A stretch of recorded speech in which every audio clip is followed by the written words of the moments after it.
A neve caía suavemente na véspera de Natal, cada floco capturando o brilho quente que emanava dos vitrais da igreja de Santa Bárbara.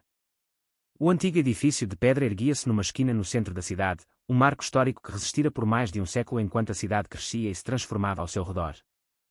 A missa da noite tinha acabado de terminar e as famílias saíam em massa para a noite de inverno, um fluxo constante de alegria e calor humano.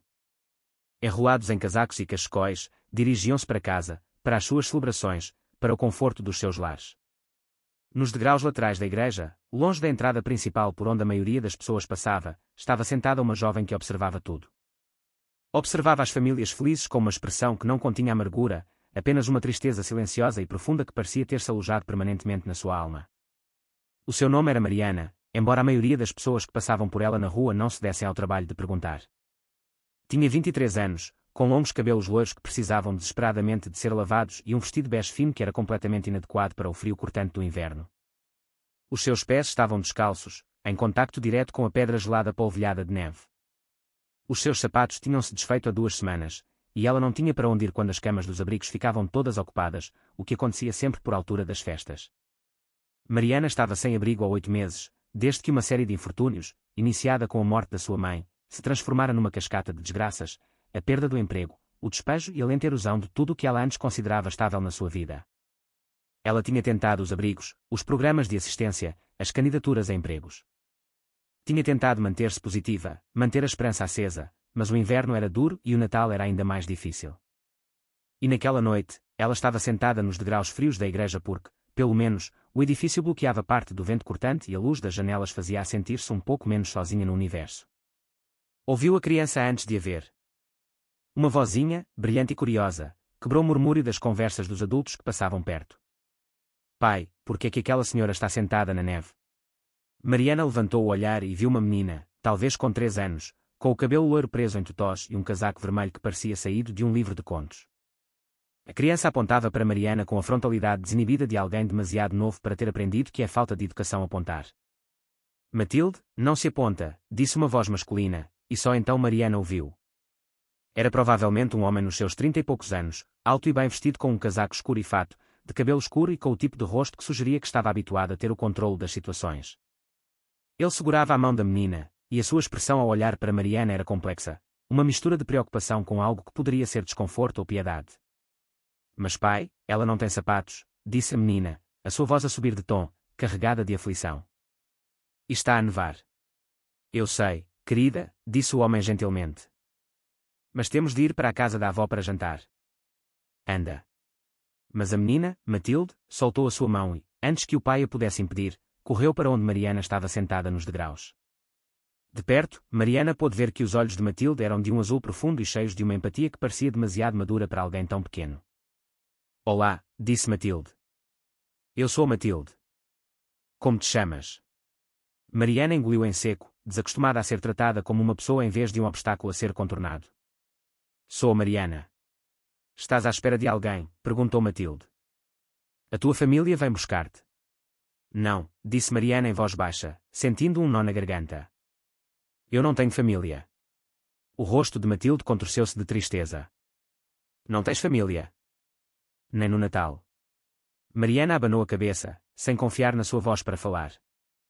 O silêncio que se seguiu foi preenchido pelo som distante dos sinos de outra igreja. Matilde olhou para Mariana por um longo momento, o seu pequeno rosto sério.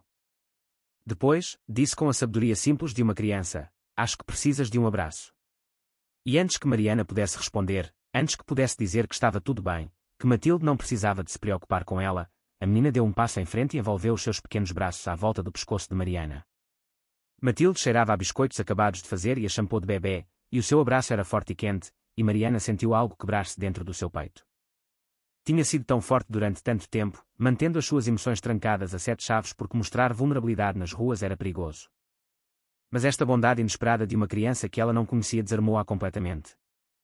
E deu por si a chorar contra o casaco vermelho de Matilde, enquanto a menina lhe dava palmadinhas nas costas e dizia, está tudo bem. Às vezes, não faz mal estar triste.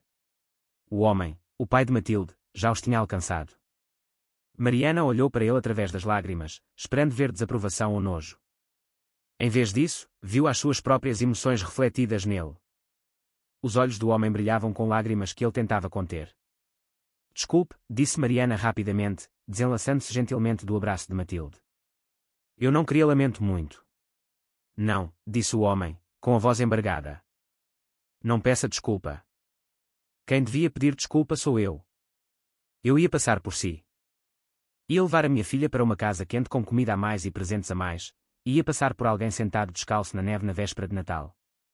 Ele agachou-se ao lado de Matilde, e Mariana reparou que os seus sapatos caros estavam a molhar na neve, mas ele não parecia importar-se. O meu nome é Diogo, disse ele. Diogo Carvalho. E a minha filha tem razão. Você precisa de mais do que um abraço, mas é um bom começo. Quando foi a última vez que comeu? Mariana tentou lembrar-se. Ontem, acho eu. A missão de caridade serviu o almoço. O maxilar de Diogo contraiu-se. Ok, então é o seguinte. Nós vamos para a quinta da minha mãe para o jantar de Natal. Há sempre comida a mais, e ela põe sempre lugares extra na mesa porque diz, nunca se sabe quem pode precisar de um lugar à mesa. Hoje, esse lugar é para si. Quer vir? Mariana olhou para ele, incrédula. Eu não posso. Olhe para mim. Estou suja. Não tenho sapatos. Não posso ir para a casa da sua mãe para o jantar de Natal. Pode e vai, disse Diogo com firmeza. A Matilde tem razão. Ninguém devia estar sozinho no Natal. E a minha mãe ficaria furiosa comigo se eu a deixasse aqui. Por isso, por favor, venha conosco. Mariana queria recusar. Tinha o seu orgulho, ou o que restava dele. Mas estava com tanto frio e tão cansada. E Matilde olhava para ela com tanta esperança que se viu acenar que sim. Está bem, sussurrou ela. Obrigada. Diogo tirou o seu casaco pesado e envolveu nos ombros de Mariana, e depois pegou-a ao colo antes que ela pudesse protestar. Não vai andar descalça na neve, disse ele simplesmente. Matilde segurou a mão de Mariana enquanto caminhavam para o carro de Diogo, um veículo elegante que estava quente por dentro e cheirava a cor e a ambientador de pinho. A viagem até à quinta da mãe de Diogo demorou 20 minutos, através de bairros que se tornavam progressivamente mais requintados. Mariana sentou-se no banco de trás com Matilde, que falava alegremente sobre o Natal, o Pai Natal e os biscoitos que tinha ajudado a avó a fazer. Diogo estava em silêncio, olhando para elas ocasionalmente pelo espelho retrovisor com uma expressão que Mariana não conseguia decifrar. A quinta para onde se dirigiram era magnífica. Uma grande casa de estilo tradicional português, com luzes penduradas ao longo do telhado e uma grinalda na porta da frente. A ansiedade de Mariana disparou. Diogo, eu realmente não acho que deva entrar. Eu não pertenço aqui. Vou estragar o Natal da sua família. Não vai, disse Diogo. Confia em mim. A minha mãe vai adorá-la.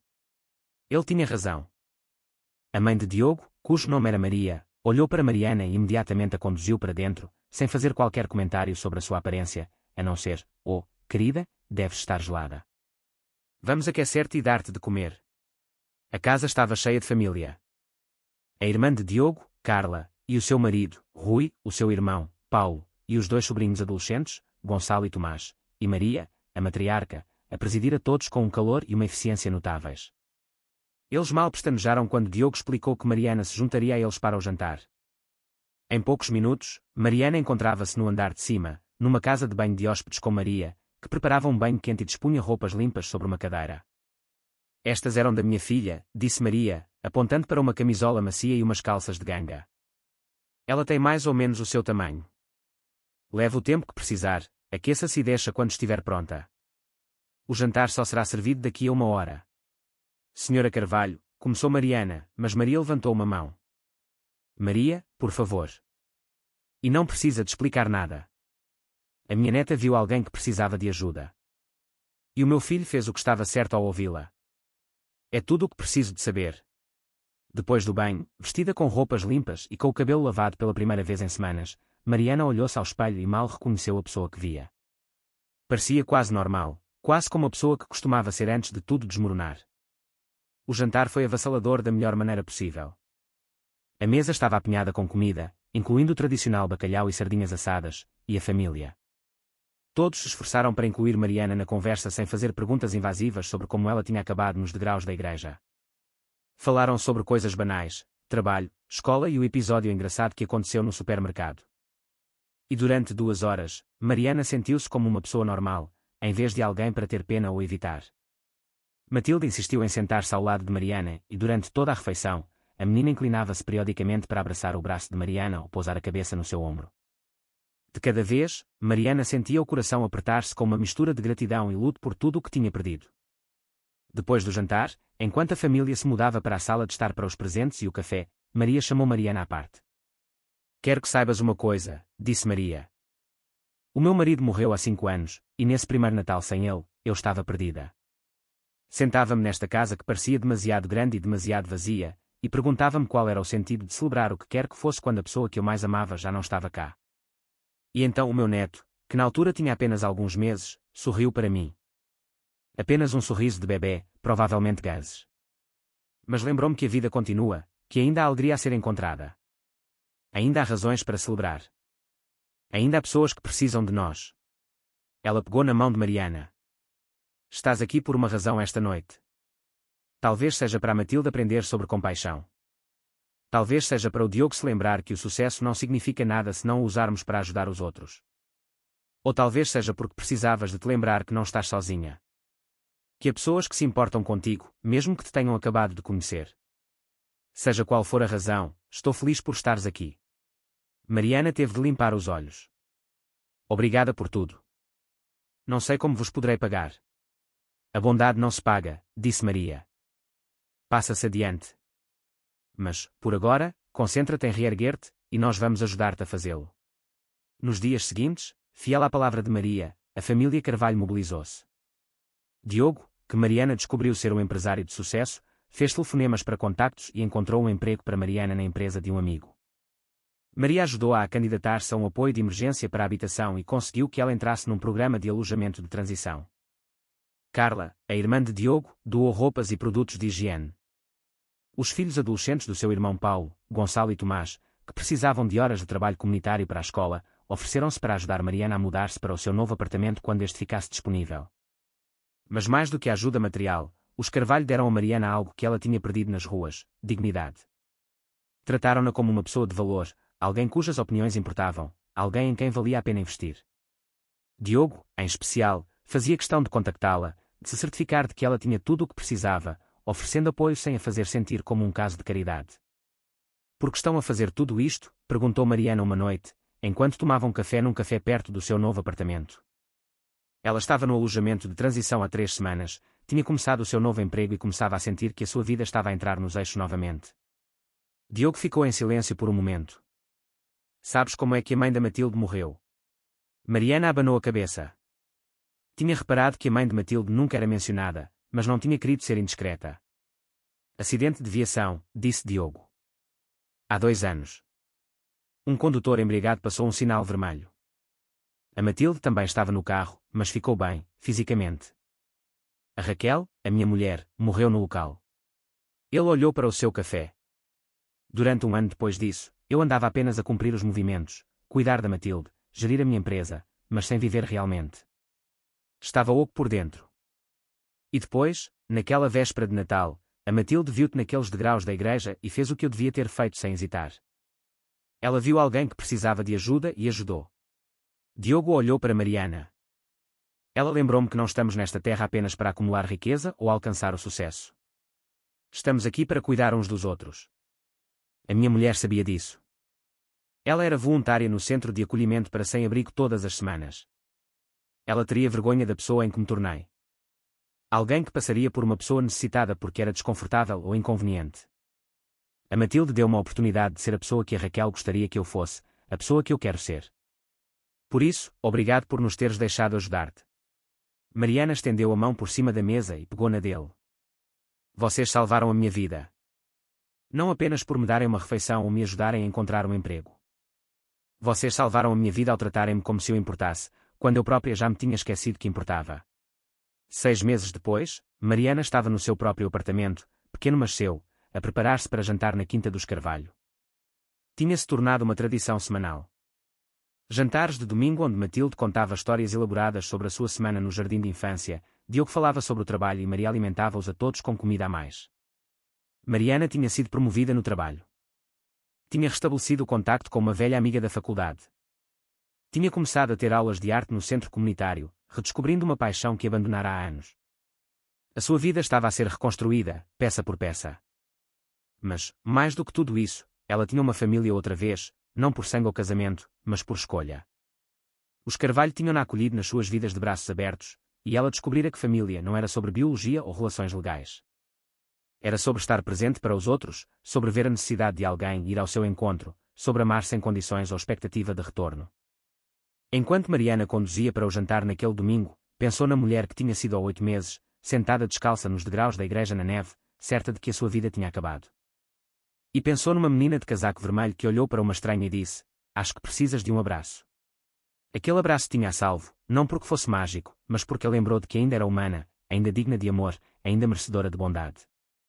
E daquele momento de conexão, tudo o resto se seguiu. Quando Mariana chegou à Quinta dos Carvalho, Matilde correu ao seu encontro à porta, atirando os braços à volta da cintura de Mariana com o afeto entusiástico de uma criança que nunca aprendera a esconder os seus sentimentos. "Mariana, tive saudades tuas.